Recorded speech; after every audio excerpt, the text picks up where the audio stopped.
Good morning. आज विद्युत आवेश एवं क्षेत्र electric charge and field NCERT chapter number 1 के वीडियो 16 लेकर के हम लोग मिल रहे हैं। पिछला वीडियो में हम समरूप विद्युत क्षेत्र में स्थित विद्युत द्विध्रुव पर लगने वाले बल आघूर्ण के समीकरण या सूत्र हम आपको निकाल करके दिखाए थे। समरूप विद्युत क्षेत्र में स्थित विद्युत द्विध्रुव पर लगने वाले बल आघूर्ण का समीकरण या सूत्र हम आप लोगों को निकाल करके दिखाए थे। थोड़ा सा दो स्टूडेंट का सवाल था, हम पहले वो दोनों स्टूडेंट के सवाल की बात करेंगे और ये भी एक बता दें थोड़ा सा कि पीछे 5-6 दिनों से आप लोग को वीडियो नहीं मिल रहा है। इसलिए नहीं मिल रहा है क्योंकि मेरा तबीयत फिर से मेरा स्वास्थ्य जो है ख़राब हो गया।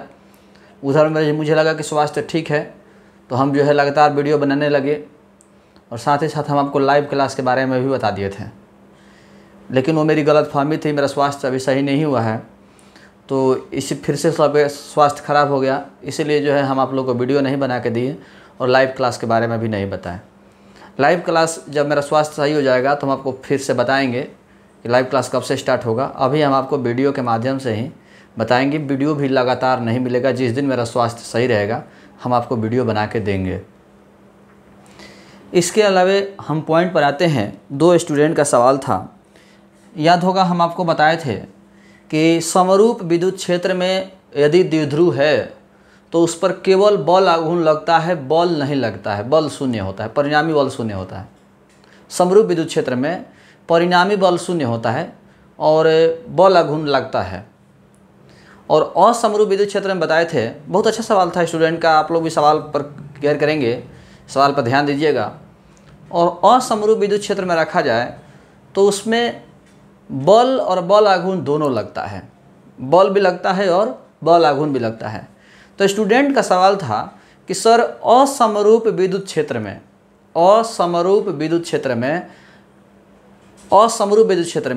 जब सर बल 0 नहीं हुआ तो बल आघूर्ण लगेगा कैसे, क्योंकि परिणामी बल शून्य होगा तो बल आघूर्ण लगेगा।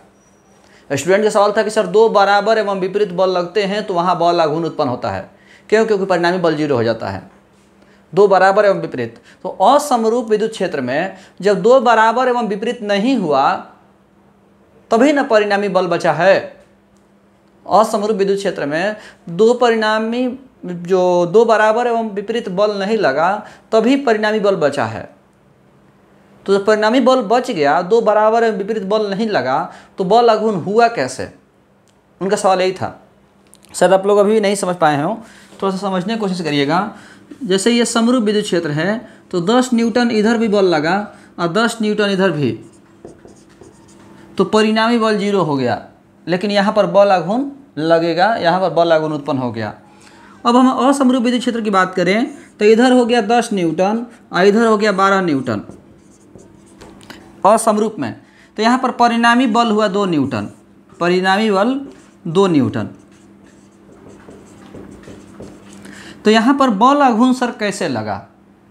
यहाँ पर दो बराबर और विपरीत बल हुआ ही नहीं तो बल आघूर्ण यहाँ कैसे लगेगा? तब हम उनके सवाल का जवाब देने के लिए थोड़ा सा वृत्तीय गति के कुछ एग्जाम्पल समझाने की कोशिश करते हैं। जब किसी सिस्टम पर केवल बल आघूर्ण लगेगा, केवल बल आघूर्ण और परिणामी बल 0 होगा तो वहाँ पर वस्तु केवल गोल गोल घूमेगा, यहीं पर गोल गोल घूमेगा, जैसे कि पंखा गोल गोल घूमता है, गोल गोल घूमेगा। लेकिन यदि परिणामी बल 0 नहीं हुआ और बल आघूर्ण लग रहा है तो वहाँ पर वस्तु जो है गोल गोल घूमेगा भी और आगे भी बढ़ेगा। जैसे कि साइकिल का पहिया देखिएगा, गोल गोल घूमता भी है और आगे भी जाता है। साइकिल का पहिया जो है गोल गोल घूमते हुए आगे जाता है। इसीलिए हम कहते हैं कि वहाँ पर बल और बल आघूर्ण दोनों है। तब एक स्टूडेंट का सवाल था कि सर जब बल आघूर्ण लगने का जो केस है, थोड़ा सा हम आपको बता दें। यहाँ पर दो बराबर एवं विपरीत बल लगेगा तो वहाँ बल आघूर्ण, केवल बल आघूर्ण लगेगा। दो बराबर एवं विपरीत बल लगेगा तो केवल बल आघूर्ण लगेगा, और दो बराबर एवं विपरीत बल नहीं लगेगा, मतलब विपरीत होना चाहिए, विपरीत होगा बराबर नहीं होगा, जैसे कि यहाँ पर आप देख सकते हैं इधर 12 न्यूटन इधर 10 न्यूटन, तो यहाँ पर 2 न्यूटन लगेगा तो वस्तु गोल गोल घूमेगा भी, लेकिन 2 न्यूटन से गोल गोल घूमते हुए आगे भी बढ़ेगा इधर साइड, क्योंकि 2 न्यूटन इधर ज़्यादा है तो गोल गोल घूमते हुए इधर आगे जाएगा। यानी विपरीत दिशा में केवल बल लगे तो वहाँ बल आघूर्ण लगेगा। विपरीत दिशा में यदि 2 गो बल लगे विपरीत दिशा में तो वहाँ बल आघूर्ण लगेगा। अब यदि दोनों बल बराबर और विपरीत हो तो केवल बल आघूर्ण लगेगा, और एक बल ज़्यादा एक बल कम हो तो वहाँ पर बल और बल आघूर्ण दोनों लगेगा। हम आशा करते हैं आपको कुछ समझ में आया होगा। अभी हमें एक और सवाल था, आप जब पीछे वाला वीडियो का थ्योरी देखिएगा तो उसमें हम लिए थे साइन थीटा, इस तरह से चित्र था, आप देखे होंगे ABO ऐसे करके था, ये थीटा था। तो स्टूडेंट का सवाल था कि सर साइन थीटा हम लिए थे, साइन थीटा बराबर लंब बटा कर्ण OB बटा AB। तो सवाल था कि सर साइन थीटा ही क्यों लिए, कॉस थीटा क्यों नहीं लिए। तो हम आपको बता दें कि हमें ये वाला दूरी चाहिए थी, हमें इस दूरी की ज़रूरत था, इस दूरी का। कॉस थीटा लेते तो ये वाला दूरी नहीं निकलता, हम इस दूरी को निकालने के लिए साइन थीटा लिए थे। साइन थीटा बराबर लंब बटा में कर्ण, ये वाला दूरी ये निकालना था, इसीलिए साइन थीटा लिए थे। कॉस थीटा लेते तो आधार बटा में कर्ण होता, ये वाला नहीं निकलता। तो फिर से स्टूडेंट का सवाल था कि सर तब तो टैन थीटा ले सकते थे, क्योंकि टैन थीटा में तो ये वाला आ जाता लंब बटा आधार। तो टैन थीटा में देखिएगा थोड़ा सा, टैन थीटा में लंब बटा आधार OB बटा AO आता। अब इसका भी मान नहीं पता था, इसका भी मान नहीं पता था, इसलिए नहीं निकलता, दोनों में से कोई नहीं निकलता। लेकिन साइन थीटा में इसका मान हमें पता था 12, इसका मान निकालना था, तो इसका मान पता था, इसका मान निकालना था, इसलिए साइन थीटा लिया है। यदि इसका भी मान पता होता और इसका मान निकालना होता तो हम टैन थीटा ही लेते। ये मैथ के नॉलेज है बहादुर कि इसका मान निकालना है। अब साइन थीटा लेकर निकालिएगा कि कॉस थीटा लेकर निकालिएगा कि टैन थीटा लेकर निकालिएगा, ये आप खुद दिमाग दौड़ाइए। ये आपका पिछला वीडियो का सवाल था। अभी हम आप लोगों को आज के वीडियो में एक टॉपिक बता रहे हैं। आज के वीडियो में क्या टॉपिक है, समरूप विद्युत क्षेत्र में स्थित द्विध्रुव पर, समरूप विद्युत क्षेत्र में स्थित द्विध्रुव पर लगने वाले बल आघूर्ण के कारण किया गया कार्य एवं स्थितिज ऊर्जा का समीकरण प्राप्त करें। फिर से हेडलाइन सुनिए, समरूप विद्युत क्षेत्र में स्थित द्विध्रुव के कारण, समरूप विद्युत क्षेत्र में स्थित द्विध्रुव के कारण लगने वाले बल आघूर्ण के कारण किया गया कार्य का समीकरण प्राप्त करें।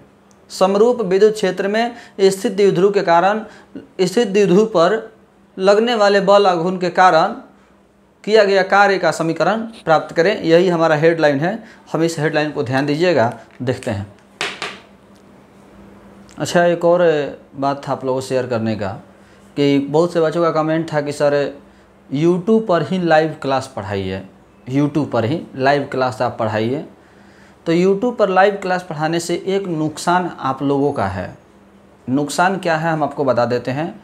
YouTube पर लाइव क्लास में आप हमसे सवाल बोल करके नहीं पूछ सकते, लिख करके पूछेंगे आप, मैसेज टाइप करके आप हमसे सवाल पूछ सकते हैं, लेकिन बोल करके नहीं पूछ सकते। YouTube पर लाइव क्लास है। लेकिन जब हम अपने ऐप में पढ़ाएंगे, ऐप में जब हम आप लोग को पढ़ाएंगे तो ऐप में आप लोग जो है हमसे लाइव में बोल करके पूछ सकते हैं। जैसे पर्सनली आप लोग खड़ा होकर पूछते हैं तो वैसे आप खड़ा होकर के पूछ सकते हैं, टाइप करके भी पूछ सकते हैं, बोल कर भी पूछ सकते हैं। लेकिन YouTube पर केवल आप टाइप करके पूछ सकते हैं, बोल करके नहीं पूछ सकते। ये एक नुकसान है कि जो भी क्वेश्चन करना होगा तो टाइप करके क्वेश्चन आदमी उस तरह से नहीं पूछ पाएगा। अभी जानते होंगे कि आपके दिमाग में क्या चल रहा है, कितनी बातें आप टाइप करेंगे। टाइप में भी आधा अधूरा गलती टाइप करेंगे, सारा बात टाइप करने में समय भी लग जाएगा। कोई क्वेश्चन बहुत लंबा होता है तो आप टाइप करके बहुत मुश्किल से पूछ पाएंगे। टाइप करने के चक्कर में आधा बात निकल जाएगा, सर पढ़ाते हुए निकल जाएंगे। इसीलिए थोड़ा सा हम लोग जो है YouTube पर नहीं पढ़ा रहे हैं। हम आशा करते हैं आपको मेरी बात समझ में आ गई होगी।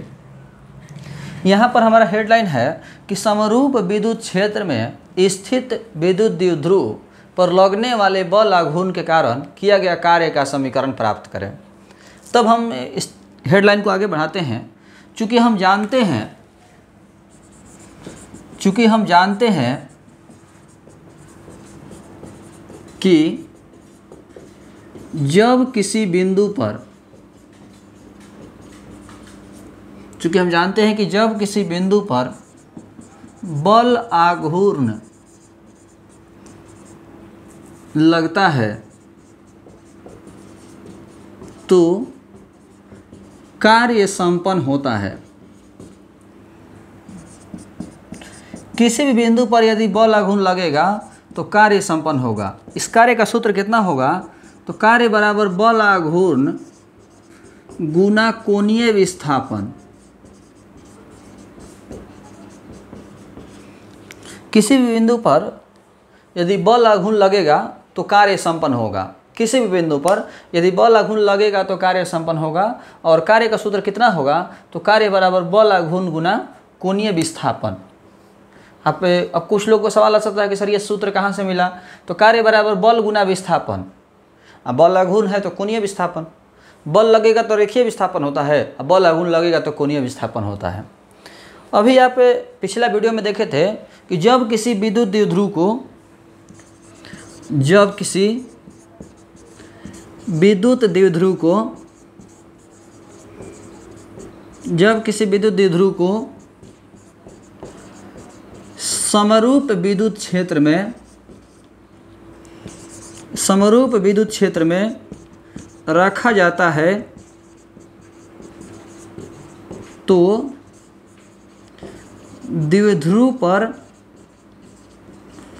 बल आघूर्ण कार्य करता है, यानी लगता है। ये हम आपको पिछला वीडियो में बताए थे कि किसी भी द्विध्रुव को जब विद्युत क्षेत्र में रखेंगे तो बल आघूर्ण लगेगा। और यहाँ कह रहा है कि बल आघूर्ण लगेगा तो कार्य होगा। यहाँ कह रहा है कि द्विध्रुव को विद्युत क्षेत्र में रखेंगे तो बल आघूर्ण लगेगा, और यहाँ कह रहा है कि बल आघूर्ण लगेगा तो कार्य होगा। इसका मतलब हुआ कि द्विध्रुव को विद्युत क्षेत्र में रखेंगे तो बल आघूर्ण लगेगा, और बल आघूर्ण लगेगा तो कार्य होगा। मतलब द्विध्रुव को विद्युत क्षेत्र में रखने पर कार्य होगा। फिर से एक बार, द्विध्रुव को विद्युत क्षेत्र में रखते हैं तो बल आघूर्ण लगता है, और ऊपर कह रहा है कि बल आघूर्ण लगता है तो कार्य होता है। मतलब द्विध्रुव को विद्युत क्षेत्र में रखने पर कार्य होता है, और उसी कार्य का मान हमें निकालना है। अतः द्विध्रुव को विद्युत क्षेत्र में रखने पर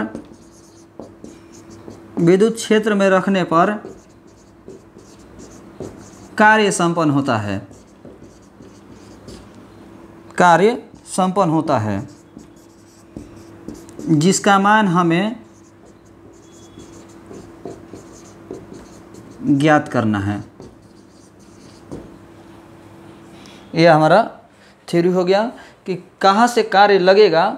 यही हम आपको बता दिए कि किसी भी बिंदु पर जहाँ भी बल आघूर्ण लगेगा वहाँ कार्य होगा। और यहाँ कह रहा है कि द्विध्रुव को विद्युत क्षेत्र में रखने पर बल आघूर्ण लगेगा। द्विध्रुव को विद्युत क्षेत्र में रखेंगे तो बल आघूर्ण लगेगा, और बल आघूर्ण लगेगा तो कार्य होगा। इसका मतलब द्विध्रुव को विद्युत क्षेत्र में रखने पर कार्य होता है, और उसी कार्य का मान हमें ज्ञात करना है। अब देखते हैं बहादुर, विद्युत क्षेत्र में स्थित द्विध्रुव पर लगने वाला बल आघूर्ण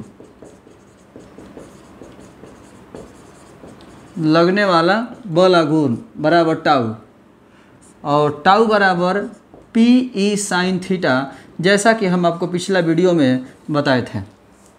टाउ बराबर पी ई साइन थीटा, जैसा कि हम आपको पिछला वीडियो में बताए थे। माना इस बल आघूर्ण के कारण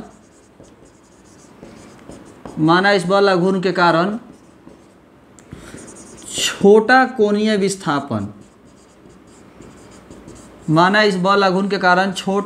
विस्थापन बराबर डी थीटा।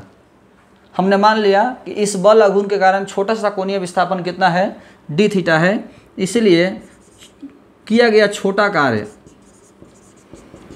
जब छोटा सा विस्थापन है तो छोटा सा कार्य भी होगा, तो किया गया छोटा कार्य बराबर डी डब्ल्यू। तो डी डब्ल्यू बराबर कार्य बराबर बल आघूर्ण टाउ और कोणीय विस्थापन डी थीटा। तो डी डब्ल्यू बराबर tau into D theta. D W बराबर टाउ का मान यहाँ से P E sine theta into D theta, समीकरण नंबर 2। फिर से एक बार ध्यान दीजिएगा, कोई बड़ा बात नहीं है। यहाँ पर मेन समझना है कि किसी भी बिंदु पर यदि बल आघूर्ण लगेगा तो कार्य होगा, और यहाँ कह रहा है कि द्विध्रुव को विद्युत क्षेत्र में रखेंगे तो बल आघूर्ण लगेगा। द्विध्रुव को विद्युत क्षेत्र में रखेंगे तो बल आघूर्ण लगेगा, और बल आघूर्ण लगेगा तो कार्य होगा। इसका मतलब द्विध्रुव को विद्युत क्षेत्र में रखेंगे तो कार्य होगा, द्विध्रुव को विद्युत क्षेत्र में रखेंगे तो कार्य होगा। अब कह रहा है कि विद्युत क्षेत्र में द्विध्रुव पर जो बल आघूर्ण लगता है वो कितना लगता है, तो टाउ बराबर पी ई साइन थीटा। बल आघूर्ण के कारण छोटा सा कोणीय विस्थापन हमने मान लिया कि डी थीटा है, छोटा सा कोणीय विस्थापन डी थीटा है। तो जब छोटा सा कोणीय विस्थापन डी थीटा है तो किया गया कार्य भी छोटा होगा, डी डब्ल्यू। तो डी डब्ल्यू बराबर टाउ इंटू डी थीटा। ये कहाँ से आया, तो समीकरण 1 से। बल आघूर्ण का मान टाउ और कोणीय विस्थापन का मान डी थीटा, तो डी डब्ल्यू बराबर tau into D theta. Tau का मान यहाँ दिया है P E sine theta into D theta. यदि ये छोटा सा कोणीय विस्थापन था तो इतना हुआ। यदि कुल कोणीय विस्थापन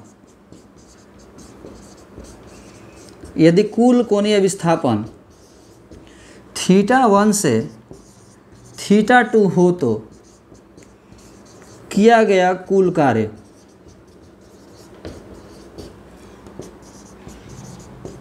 बराबर डब्ल्यू। यदि कुल कोणीय विस्थापन थीटा 1 से थीटा 2 हो, यदि कुल कोणीय विस्थापन थीटा 1 से थीटा 2 हो तो किया गया कुल कार्य कितना होगा। यदि टोटल कोणीय विस्थापन दे दिया तो टोटल कार्य कितना होगा, ये हम निकालने जा रहे हैं। टोटल कोणीय विस्थापन दे दिया तो टोटल कार्य कितना होगा, डब्ल्यू, और डब्ल्यू बराबर थीटा 1 से theta 2 P E sine theta into D theta. अभी आप लोग का मैथ में समाकलन पढ़े होंगे तो यहाँ से आपको इजी लगेगा, यहाँ से कोई प्रॉब्लम नहीं होगी। और मैथ में समाकलन नहीं पढ़े होंगे तो प्रॉब्लम होगी। ऐसे हम फिजिक्स में भी 11th में आपको समाकलन कैलकुलस में पढ़ाए थे। तो W बराबर पी ई, डी के साथ थीटा लगा हुआ है, इसमें थीटा है इसलिए ये अंदर रहेगा, इन दोनों में थीटा नहीं है इसलिए ये बाहर आ गया। थीटा 1 से theta 2 sine theta into D theta.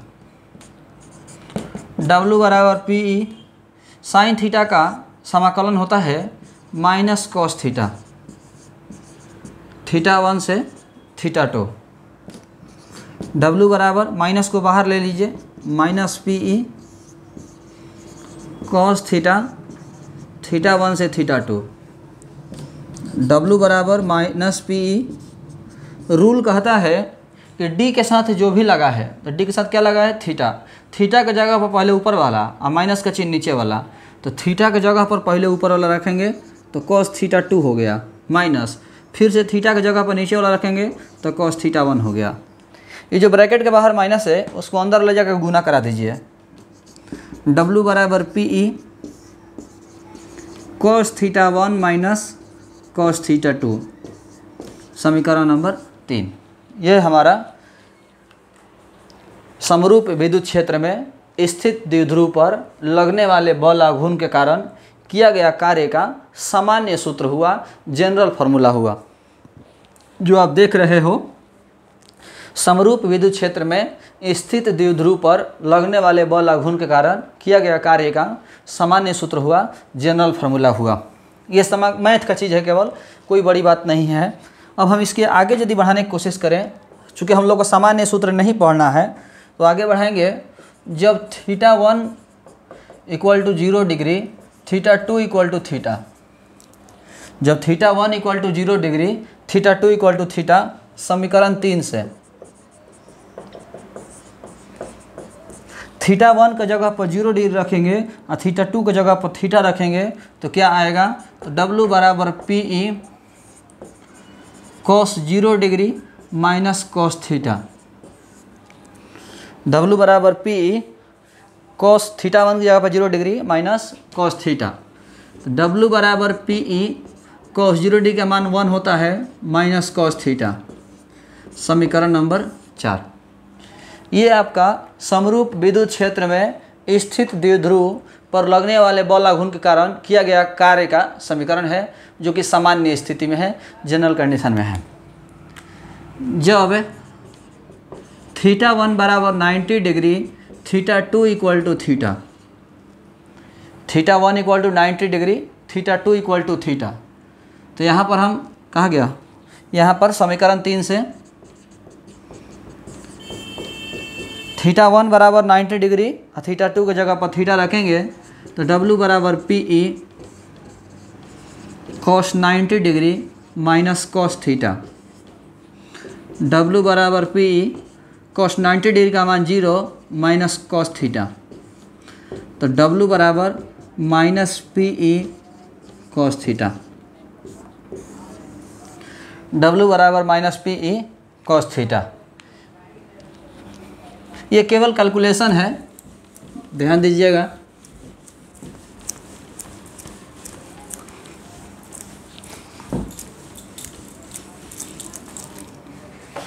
ध्यान दीजिएगा,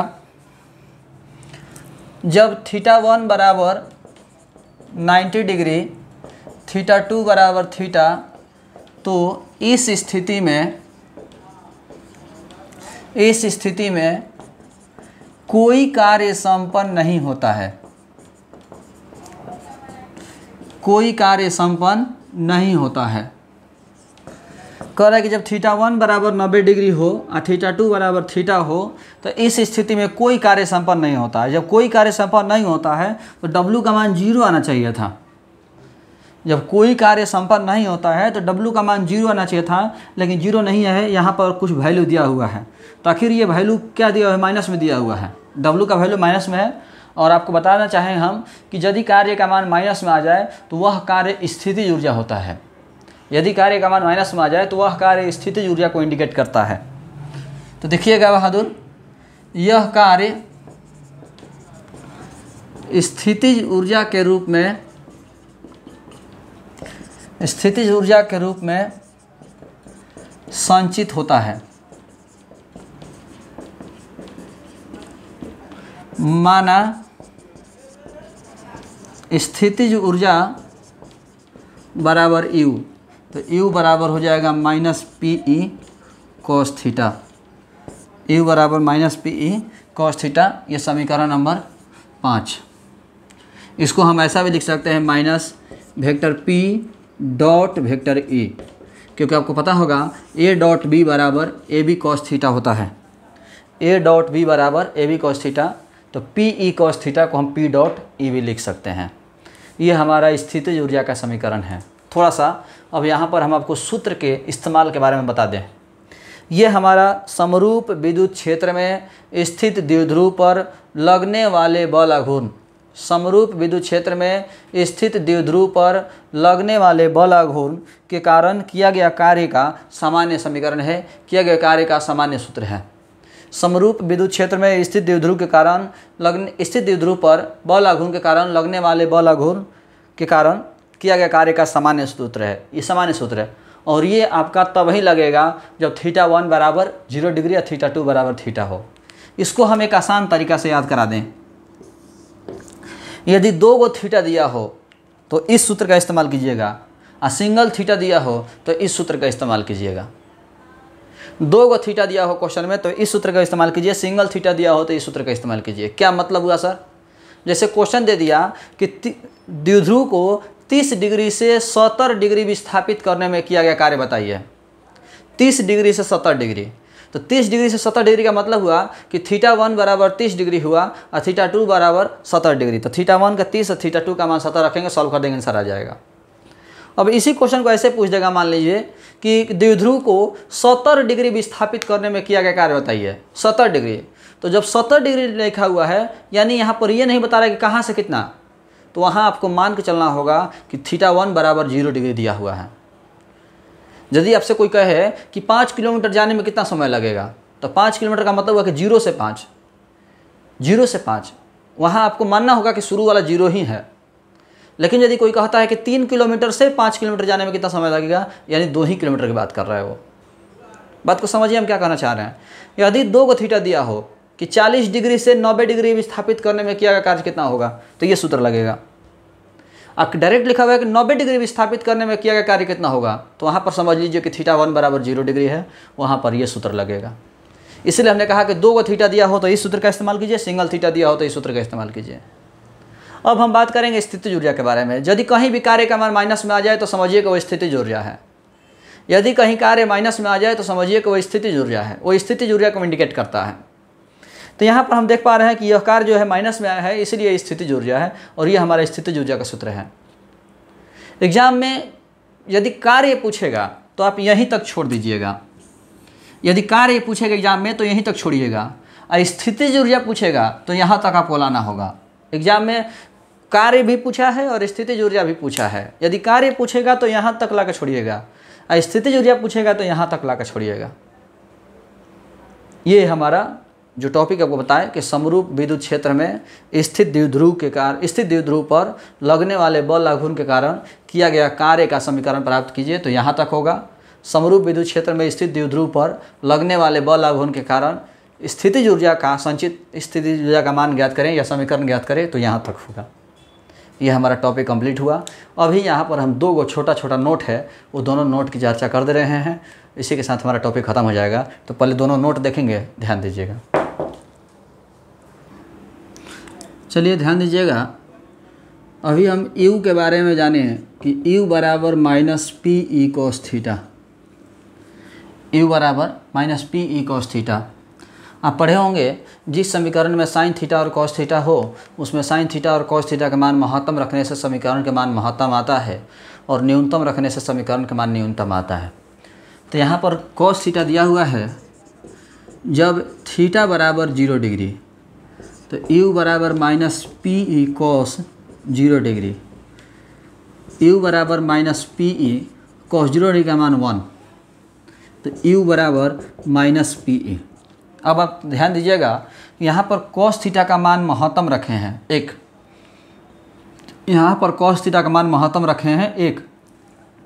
तो जब कॉस थीटा का मान महत्तम रखे हैं तो समीकरण का मान महत्तम आना चाहिए था, लेकिन ये न्यूनतम है। क्यों न्यूनतम है? क्योंकि यहाँ माइनस लगा हुआ है। तो U मिनिमम बराबर माइनस पी ई। यहाँ कॉस थीटा का मान महत्तम रखे हैं, उसके बावजूद भी समीकरण का मान न्यूनतम आया है। क्यों? क्योंकि माइनस लगा हुआ है। अब माइनस लगा है तो उल्टा होगा। जैसे हम आपको थोड़ा सा एग्जांपल दे दें, 1 2 3 4 5, इसमें सबसे बड़ा कौन है? तो 5। लेकिन यदि हम माइनस लगा दें तो जो सबसे बड़ा था वो सबसे छोटा हो गया। अब पूछेंगे सबसे छोटा कौन है? तो -5। माइनस नहीं लगा हुआ है तो इसमें सबसे बड़ा कौन है? तो आपसे पूछा जाए तो कहिएगा 5। लेकिन जैसे ही माइनस लगा देंगे तो सबसे छोटा कौन है? तो -5। यानी जो सबसे मैक्सिमम था, जैसे ही कॉस थीटा का मान महत्तम रखे समीकरण का मान महत्तम हुआ, लेकिन माइनस लगने की वजह से क्या हो गया? न्यूनतम हो गया। तो U मिनिमम बराबर माइनस पी। जब थीटा बराबर 0 डिग्री हो तो U मिनिमम होगा, स्थितिज ऊर्जा का मान न्यूनतम होगा। एग्जाम में बहुत बार पूछा गया है, बहुत बार पूछा गया है ये। जब थीटा बराबर 180 डिग्री, U बराबर minus P E cos 180 degree, U बराबर माइनस पी ई कॉस 180 का मान -1।